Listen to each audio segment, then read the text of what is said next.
Dan satu lagi, aku tuh pengen banget keluar kota. Dan di Jarum Beasiswa Plus ini banyak sekali program-program di luar kota. Jadi aku gunakan itu sebaik mungkin dan aku perjuangkan lah gitu. Selamat datang di Bebujur, berbincang bareng Ujur.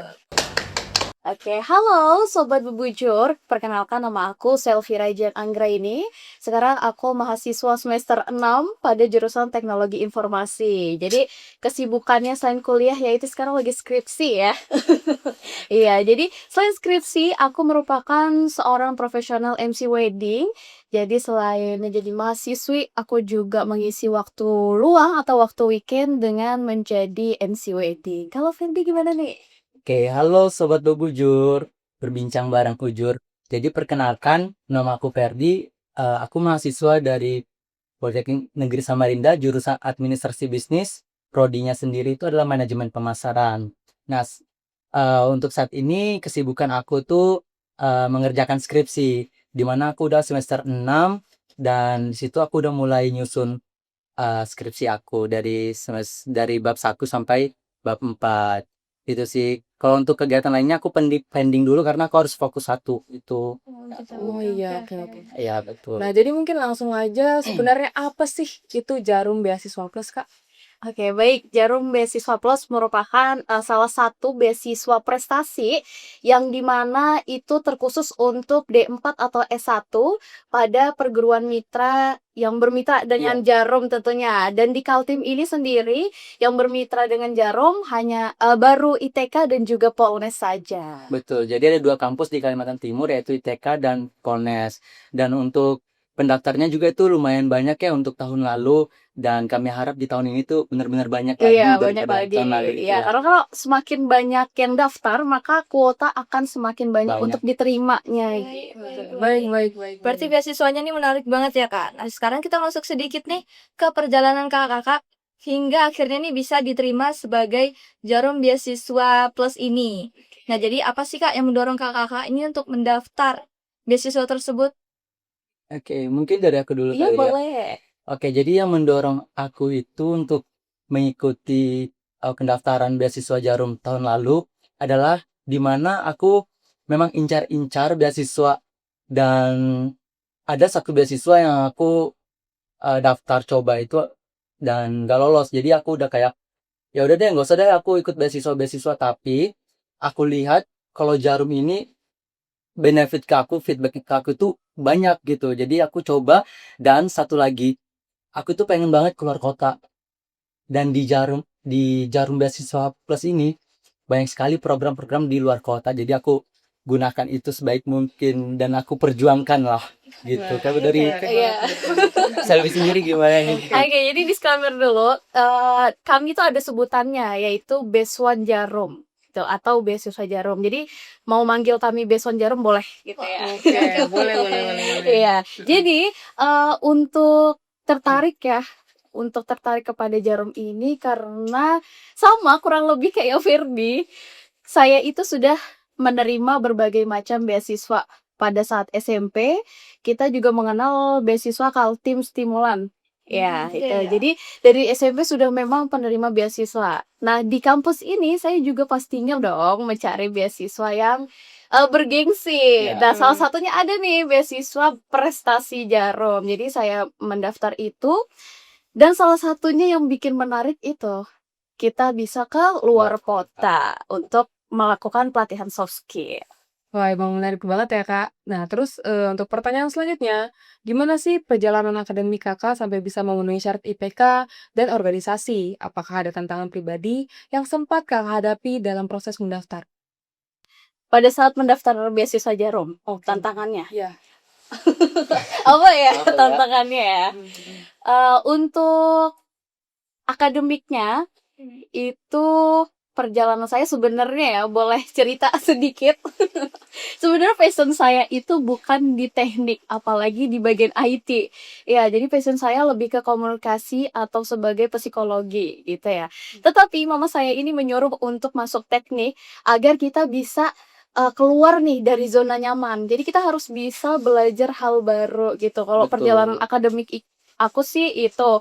Tetapi dengan bukan passionnya aku bisa merealisasikan diriku di jurusan ini sehingga IPK aku tetap stabil dan alhamdulillah dengan IPK yang lumayan tinggi di kalangan teknik di atas 3,8 alhamdulillah itu bisa membawa aku ke beasiswa Jarum ini. Kalau dari Ferdi akademik gimana nih, Ferdi? Oke, kalau dari aku ya, dari dulu kalau di program studi manajemen pemasaran ini adalah incaran aku, di mana aku memang anak yang suka berbisnis, membangun bisnis orang tua, ya kan.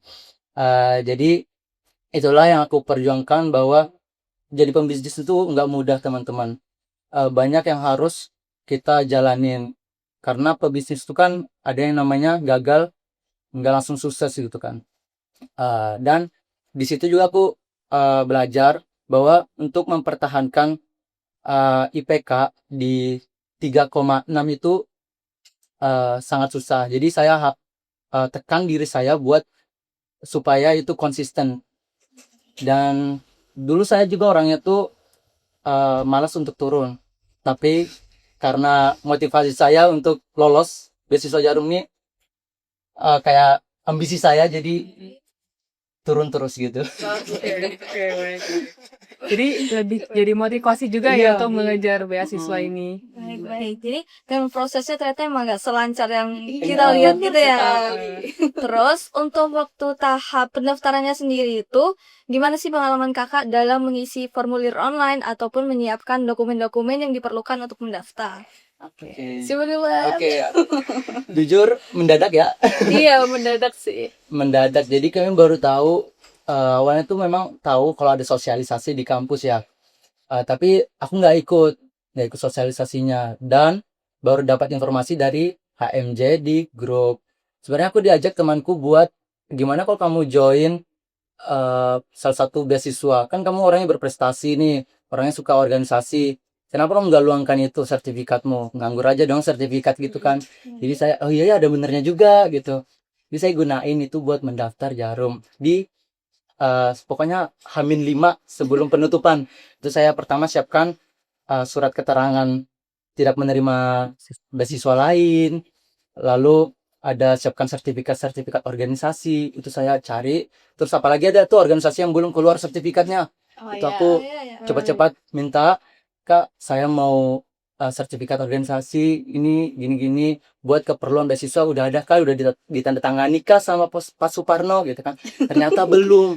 Jadi H-1 baru disubmit waktu itu. Nah, itu sih kendalanya waktu itu. Oke. Kalau selfie gimana nih? Tadi kan Ferdi taunya dari HMJ ya. Mm-mm. Kalau aku taunya dari IG Kampus Polnes gitu. Jadi dulu aku sempat mendaftar salah satu beasiswa sebelah gitu ya, tetapi qadarallahnya nggak keterima. Jadi dan timelinenya tuh pas banget. Jadi aku nggak keterima yang poster beasiswa Jarum ini ke up gitu. Jadi aku langsung cepet-cepet deh mempersiapkan seluruh berkasnya. Dan tentunya persiapan berkas itu menurut aku cukup menantang ya karena seluruh sertifikat, seluruh kegiatan organisasi, seluruh prestasi itu wajib dilampirkan di dalam administrasi. Berarti dia emang berliku-liku juga Iya, ya. berliku-liku. Mungkin untuk yang selanjutnya itu apa sih yang paling berkesan dari tes tertulis dan wawancaranya? Dan menurut kakak nih, faktor utama apa yang akhirnya membuat kakak bisa lolos menjadi beasiswan dari Jarum Beasiswa Plus ini? Oke, mungkin dari aku dulu boleh. Iya, yang faktor yang bikin berkesan banget ya. Pertama karena aku paling seneng kalau misalnya ada sesi berkas yang semua kegiatan wajib di-up. Jadi itu kesempatan aku buat nge-up semua. Porto-porto Iya, gitu ya. portofolio bener sekali. CV. CV. Dan pada saat administrasi ternyata sudah lolos nih ya. Kita lanjut ke tahap tes tulis. Nah, sebenarnya di tes tulis ini aku jujur nggak pernah namanya tes seperti ini karena dulu masuk kuliah juga SNBP nih. Jadi nggak pernah ngerasain tes-tes gitu loh. Jadi baru kali itu belajar tes tulis. Dan aku sudah pesimis bahwa abis tes tulis kayaknya aku nggak bakal keterima deh karena susah banget menurut aku ya yang belum pernah tes tulis. Tapi sebenarnya nggak susah ya. Enggak. Karena kayak soal matematika cuma 10 dan itu basic gitu loh, cuma ada waktunya aja gitu. Nah, terus aku paling suka di wawancara. Betul. Wawancara kamu berapa jam? Hampir sebelum 1 jam pokoknya. Waduh, 40 menit, 40 aku menit. 1 ingat banget. jam, bayangkan. Jadi saya wawancaranya 1 jam pas, bener-bener 1 jam. Jadi HRD ngomong, selesai ngomong saya jawab, saya selesai ngomong HRD jawab. Jadi ibarat kata 1 jam nonstop. Dan itu menurut aku menjadi kunci kesuksesan bahwa seluruh kegiatan yang kamu lampirkan itu wajib harus sama Iya. apa yang kamu omongkan saat wawancara gitu. Kalau dari Ferdi gimana ya? Kalau dari aku sih yang paling berkesan tuh adalah wawancara juga. Cuma kalau aku jelasin dari tes tulis online itu kita dia soal-soalnya tuh tentang psikolog juga ada tentunya. Iya, bener-bener. Ya kan, nggak cuma matematika nih. Iya. Karena kan aku ya sebagai mahasiswa yang lolos SNBT nggak lolos SNBT. Jadi aku udah tahu kalau itu tuh bakal direkam dan orang-orang di samping itu aku bilang ya, Ma jangan sampai kelihatan di kamera ya, dia jangan sampai kelihatan di kamera gitu. Iya. Bahkan itu tes tulisnya lama kalau nggak salah ya. Iya, lama 2 jam 2 kalau aku jaman. tes Dan itu tulisnya. aku sempat makan dulu. Ya Allah. Aku sempat makan dulu. Jadi aku pending, aku makan dan akhirnya aku buru-buru selesaikan tes tulis online dan akhirnya aku lolos gitu nggak Iya. nggak Gak nggak nyangka. expect aku bakal lolos karena ya aku udah pasrah Ya gitu kan, karena memang pesimis banget kan. iya aku pesimis orangnya dan waktunya diwawancara itu 40 menit karena kita tahu kan 40 menit tuh jatahnya per orang ya, Yes. jatahnya per orang. Nggak tahu nih selfie kenapa 1 jam. Iya, Karena emang itu istimewa. deep talk banget kita ke apa nih HRD nggak sih? HRD, jadi HRD. HRD pusat yang Iya, langsung yang langsung mewawancarai kita. Mewawancarai kami. Jadi itu sih experience-nya ke kita tuh menarik lah. Kapan lagi kita diwawancarai sedalam ini gitu. Jadi kita udah punya basic buat ke perusahaan nanti. Jadi nggak Benar perlu sih, takut lagi benar. gitu wawancara. Ya gitu sih. Berarti memang proses ini cukup panjang ya. Oh, tapi benefitnya nggak main-main. Iya. Benar-benar. Nah, setelah resmi ini menjadi Best One Jarum, selain dana 1 juta per bulan ini, apa sih manfaat yang paling kakak rasakan gitu? Oke. Apa? Afus. Bisa nonton konser. Iya bener. Jadi kalau misalnya ada konser dari yang bermitra dengan Jarum atau sponsornya dari Jarum, kita dikasih tiket konser gratis. gitu. Contohnya yang kemarin bla bla bla. Belum Fest. Iya, Oh, itu iya, kebetulan itu aku yang skate iya. kiranya juga kemarin. Kamu? Iya, malam kan? Oh iya. Pas mau Pantesan. body change kan? Pantes Oh, kayak iya. kok nggak nih orangnya kayak familiar Iya, gitu. familiar. Pas pro skate banget. lihat. Baru masuk. Kenapa nggak nenggurnya? Iya. Karena hektik itu udah pro skate. iya. Iya, jadi kembali ke pertanyaan tadi. Iya. Apa Oh, iya, balik, pertanyaannya? balik, balik. Pertanyaannya kayak selain benefit Oh selain iya, uang 1 itu. juta. Iya. Jadi selain disclaimer kami adalah selain diberikan dana beasiswa selama 1 tahun jumlahnya 12 juta, tapi dikasihnya per bulan yaitu 1 juta 1 juta. Kita juga Soft skill. soft skill tentunya dan pelatihan soft skill ini di luar provinsi. Jadi kita jalan-jalan Jalan. dong. Jadi kami ada 3 kegiatan yaitu kalau nggak salah. Iya. Nah di setiap kegiatan itu kurang lebih 1 mingguan kita di lokasi itu Yes, untuk melatih benar. soft skill kita. Kita udah menyatu dengan alam, udah berpikir kritis, apalagi nih Iya. kebangsaan gitu nanti. Benar. Untuk selanjutnya nih, kami juga penasaran nih Kak, terkait apa aja pelatihan-pelatihan yang diadakan dan Kakak ikuti selama menjadi Best One Jarum. Kita ada 3 soft skill wajib yang wajib diikuti deh kalau misalnya sudah keterima sebagai Best One Jarum. Yang pertama adalah karakter building, di mana karakter building ini mengajarkan kita untuk keluar dari zona nyaman. Dan apa aja sih kegiatannya? Melawan rasa takut tentunya. Iya, melawan rasa takut karena kan kita harus keluar dari zona nyaman. Yaitu kita diundang untuk melatih karakter kita di Waduk Jatiluhur, Purwakarta. Iya, di Jawa Barat ya. Outward Bound Outward, Indonesia. bersama dengan Outward Bound Indonesia. Jadi kita belajar untuk survive di waduk tersebut. Kita berkano, jadi hanya berpelampung, berkano sendiri untuk melewati tantangan yang ada di Waduk Jatiluhur. Jadi Merakit perahu juga. Waduk Jatiluhur itu lebih besar loh dari Sungai Mahakam. Bayangkan kita disuruh berkano dan baca map sendiri Iya, gitu. baca maps. Jadi yang buta maps itu kayak apa tuh ceritanya? Jadi 3 hari tanpa HP. Gitu. Dilepas. Iya. Enggak dong, enggak Oh, dilepas. enggak. Jadi kita per kelompok Ada ada pembina. pembina, satu HRD dari Jarum dan psikolog dari Jarum, maaf, dan yang satunya pembina pelatih dari dari Outward Outward Bound Bound. Indonesia. Gitu. Itu Seru banget ini karakter kayaknya. building tuh baru. Iya. Yang kedua ada leadership ya. Leadership development. Nah, leadership development ini kita diajarkan untuk menjadi pemimpin yang mempunyai visi Iya. serta pemimpin itu bukan hanya soal memimpin, menyuruh, bukan. Tapi yang berani berbicara, berani menginspirasi, dan berani memotivasi gitu, teman-teman. Ya, nah aku menambahkan untuk di karakter building, alhamdulillah aku menjadi kelompok terbaik. Jadi itu ada 2 juara aja. Kelompok terbaik 1 dan Tepuk kelompok tangan dulu terbaik gitu. 2. Apresiasi dulu. Spesial banget ya. Iya. Dan di leadership, alhamdulillah aku menjadi best speaker pada saat leadership. Dua kali development. Iya. Sudah masuk ya di berita ujur ya. Tapi sayangnya kita leadership berbeda. Iya, beda Dia batch. beda batch. Iya. beda-beda. Jadi kita berangkat Berangkatnya sendiri-sendiri gitu. Jadi aku batch 3, dia batch 8. Nah, di leadership itu kita diajarkan oleh Kak Anggi, halo. Halo Kak Anggi itu orang Bontang, tapi alhamdulillah bersinar di rancah nasional ya. keren banget. Jadi iya, jadi pemateri nasional kita dari orang Bontang. Kalau tim nih bos. Termasuk salah satu motivator aku sih buat Iya, jadi Kak Anggi itu mengajarkan kita bagaimana caranya menjadi pemimpin yang bisa speak to connect Iya. dengan para anggotanya. Bagaimana cara dia bisa menyelesaikan masalah dengan anggota-anggotanya. Dan setelah mendapatkan materi itu, kita disuruh untuk presentasi. Dan nanti ada juaranya, yaitu best writer, best speaker, dan best kelompok.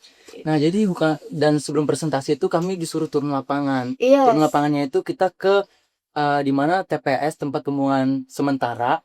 Kita wawancara warga di sana karena kendalanya di sana itu kan di kota itu bahwa TPS-nya itu mau tutup. Jadi kendalanya tuh apa buat masyarakat gitu kan. Karena bimbang juga nih mau ditutup apa enggak. Itu teman-teman. Jadi kita Itu sebagai yang di pemimpin Surabaya harus nyari ya. solusi ya kan gitu. Iya, itu di Surabaya. Kita ada 2 batch kalau leadership ini. Jadi satunya di Solo, satunya di Surabaya. Yang di Solo itu memecahkan masalah tukang becak Tukang yang becak. udah kalah sama Gojek gitulah intinya. Itu baru leadership. Baru leadership. Baru karakter building dan leadership. Masih ada national building yang wajib diikuti pelatihan. Jadi national building banget masih iya Iya, masih di kami tunggu akhir. juga. Dan itu di akhir sembari dengan malam puncak kita sebagai purna gitu. Jadi kita belum merasakan. Tetapi national building itu singkatnya adalah ini menerapkan rasa cinta kita kepada tanah Tanah air. Jadi ada yang bernyanyi, ada yang Teater. teater, Ada yang ada yang menari. nari. Dan itu pelatihnya nggak kaleng-kaleng. Pelatihnya itu direktur film ternama, penari, Sutradaranya langsung dari pelatih penari Iya. dan ya itu. Yes. Keren Jadi banget. kalian harus Menarik daftar banget. Jarum. Materinya ini memang bukan Wah, yang sudah Ya. Nama sih yang paling berkesan nih selama mengikuti pelatihan-pelatihan tadi yang udah sebutin tuh. Oke. yang paling berkesan. Kalau Dapet yang- cewek nggak? Wah, Belum ya? belum. Masih ngobrol nih, masih. Oke. Nah, jadi yang paling berkesan itu adalah dimana aku mendapatkan materi dari Kak Anggi, yaitu Speak to Connect. Speak to Connect itu kan aku sebenarnya orangnya tuh introvert ya. Tapi setelah mendapatkan materi dan praktek langsung di tempat itu, aku tahu bahwa Speak to Connect itu bukan hanya kita sekedar basa-basi. Ternyata Speak to Connect itu bagaimana cara kita berbicara ke orang yang baru kita kenal gitu kan. Jadi aku terapkan itu dan berusaha keluar dari zona introvert aku. Rasa takutku, cemas untuk melihat mata orang lain, melihat melihat situasi yang ramai. Jadi aku selalu menghindar, tetapi setelah ada leadership development, aku buat rasa malu diriku di situ, dan jangan sampai malu itu aku rasakan di tempat yang lain. Itu sih. Oke, kalau aku yang berkesan tentunya di setiap pelatihan ada terkesannya ya. Yang pertama di karakter building itu yang buat aku masih inget banget. Jadi kita tuh disuruh jalan ikuti tantangan yang ini loh, jalan di satu tali yang di atas. Tahu nggak? Itu wajib kita ikuti. Jadi bayangkan dengan aku postur tubuh yang segini bisa melewati itu walaupun beberapa kali jatuh, dan pelatih aku dan teman-teman aku membantu untuk naik lagi. Itu terkesan banget sih. Dan tentunya sama dengan Ferdi di leadership, Kak Anggi sangat berkesan dalam hidupku. Karena materi speak to connect-nya itu ternyata selama ini, jadi aku ini salah satu pelatih ya, pelatih MTQ cabang Syarhil, di mana dia itu keceramah. Jadi itu vokal-vokal yang diajarkan oleh Kak Anggi yang dari A, I, U, E, O, pernapasan dan lain, Pernapasan. itu ternyata udah sama dengan apa yang aku ajarkan kepada anak buah aku gitu. Jadi itu terkesan sih, kayak oh ternyata materi aku sepadat nih dengan materi nasional kita. Makanya dia bisa jadi best speaker. Mengatakan hal itu. Sebenarnya itu gak expect sih, karena lawan kita dari anak-anak Mereka keren-keren semua. Iya, UGM, ITB dan lain, kayak Nah, wow. jujur aku di karakter building aku nggak sempat ikut karena kondisi kesehatan aku yang nggak memungkinkan buat ikut semua kegiatannya. Tapi di situ aku coba untuk berkontribusi sama kelompok aku. Bagaimana caranya aku bisa menambahkan nilai di kelompok aku gitu kan, dengan cara inisiatif. Dan di situ aku membantu teman-teman yang dimana aku ini punya apa ini apa ya, kelebihan dalam ingatan.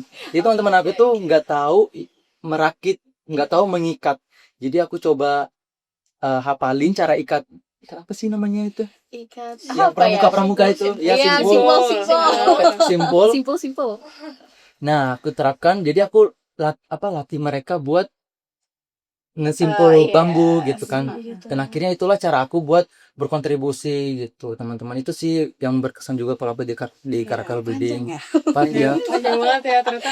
Iya. Seru-seru banget seru-seru emang ya, banget. emang nggak cuma soal beasiswanya aja. Nah, mungkin untuk teman-teman mahasiswa yang sekarang juga tertarik mendaftar Jarum Beasiswa Plus, ada nggak nih Kak untuk tips yang paling penting atau apa yang bisa Kakak bagikan nih untuk ke calon-calon pendaftar mungkin selain yang tadi sudah disebutkan?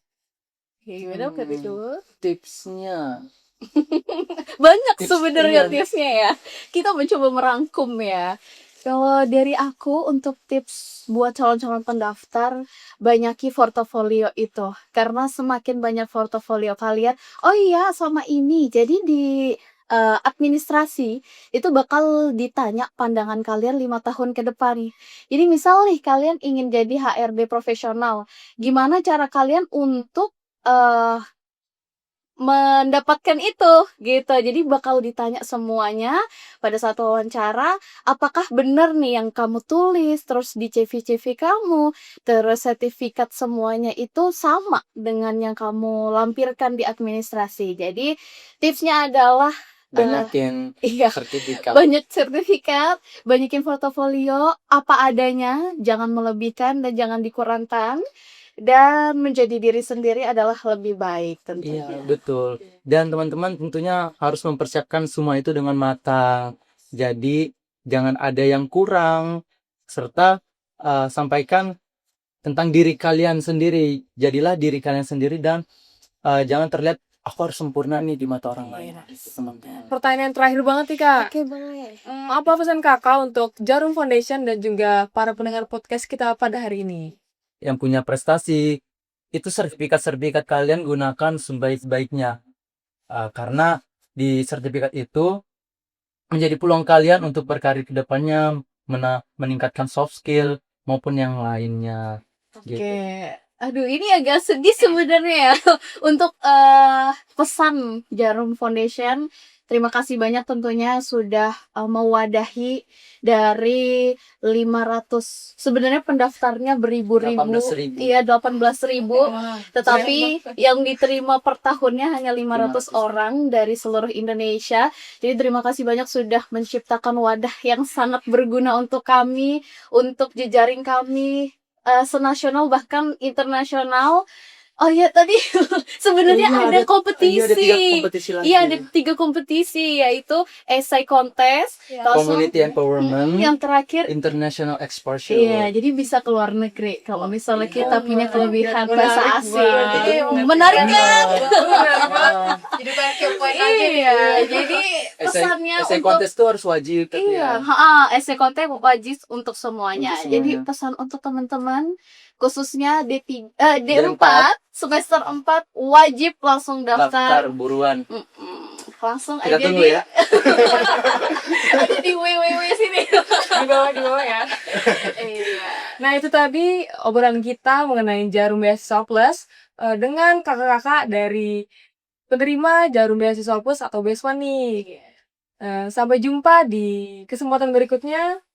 Sampai Sampai jumpa. jumpa. Sampai jumpa. See you.